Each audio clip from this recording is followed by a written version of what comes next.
چیرې تاسو نن د ارمان وینه ونه ګټله او په غورځنګ باندې رانغلئ او دغه روان غورځنګ مو قوي نه که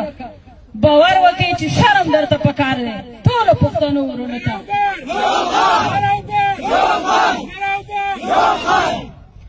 ځکه تر څو به پښتانه ځپل کېږي تر څو به د پنجاب حکومت په پښتنو باندې ظلمونه ترسره کوي هم به لر پښتون وژني هم به بر پښتون وژني هره پښتنه خور به کونډوي هره پښتنه مور به بوروي پښتنې میندې نور د دې توان نه لري چې د خپلو بچیانو سر ته کښېني او وژاړي او نه پښتنې خویندې د دې توان لري چې نور د خپلو ورونو سر ته وژاړي لکه څنګه چې تاسو وړانګه ولیدله چې هغې کې دا انرژي نه وه چې هغې د خپل ورور مړي ته ژړلي وی نو هغې پیغام ټولو پښتنو ته دغه و چې نور داسې په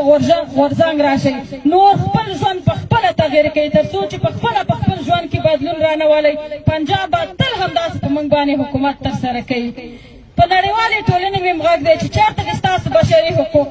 چې زما په زرګونو پښتانه په کوزه او بره پښتونخوا کې وژل کېږي په کورونو مو بمباري ترسره کېږي په کورونو مو پولیس ننوځي